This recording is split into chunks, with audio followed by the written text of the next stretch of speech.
हालांकि बहुत सारा टाइम है अभी, लेकिन मैं आपसे मंगला गौरी व्रत के बारे में, उसके उद्यापन के बारे में बात कर रही हूँ। अभी तो सावन शुरू हुआ था, यूं चुटकी घर के समय भागता है। और इस बार जो मंगलवार पड़ रहा है वो मंगला गौरी का आखिरी व्रत है। तो कई लोग हो सकते हैं जिन्होंने 16 मंगला गौरी के व्रत उठाए हो, किसी ने 1 साल का उठाया हो, कोई ऐसा भी हो सकता है कि जिसने सोचा हो कि वो अभी करेगा, खुले व्रत रखेगा जब तक रख सकता है। और कई लोग 3 साल के भी मंगला गौरी के व्रत उठाते हैं। मैं उनकी बात नहीं कर रही हूँ, उन्हें उद्यापन करने की जरूरत नहीं है। लेकिन जो लोग सिर्फ और सिर्फ ये 4 मंगला गौरी के व्रत रखे थे, उन्हें तो उद्यापन करना है। तो आइए उनकी बात करते हैं। ये बता इसलिए रही हूँ, कल संडे, हस्बैंड को लेके जाइए, शॉपिंग करिए, एकदम से लास्ट मोमेंट भागने की जरूरत नहीं है। अगर आर्थिक स्थिति सही है तो आप ये उपाय करिएगा। अगर आर्थिक स्थिति सही नहीं है तो केवल एक मिट्टी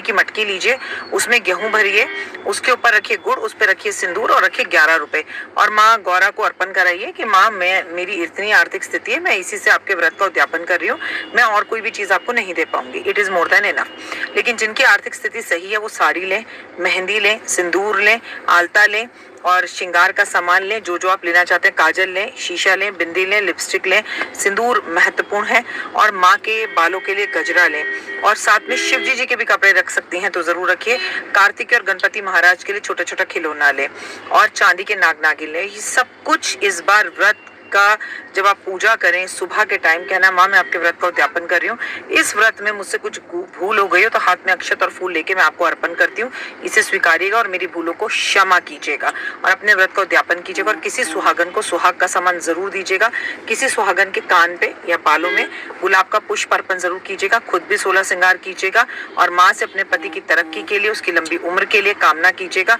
और कान पकड़ के बोलेगा अगर मैंने कभी भी इनका दिल दुखाया हो अपने हस्बैंड का तो मैं उसके लिए माफी मांगती हूँ, और अगर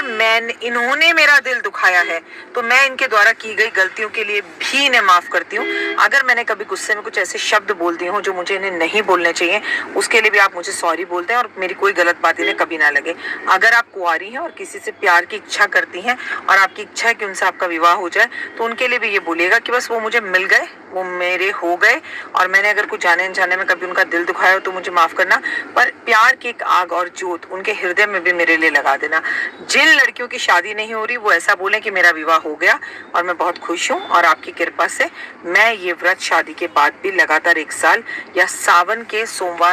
के मंगलवार जरूर करूंगी। तो ये मंगला गौरी के व्रत के उद्यापन की सही तरीका, सही विधि है। और आपको एक बात बताऊं, अगर आप चाहती हैं कि आपके रिश्ते में कोई तीसरा ना आए, अगर आप चाहती हैं आ गया है तो वो चला जाए, तो उसको हृदय से पहले माफ कीजिए और कहिए कि कोई बात नहीं, ये मेरे ही कोई पाप कर्म होंगे, मैं उस लड़का या लड़की, अगर आपके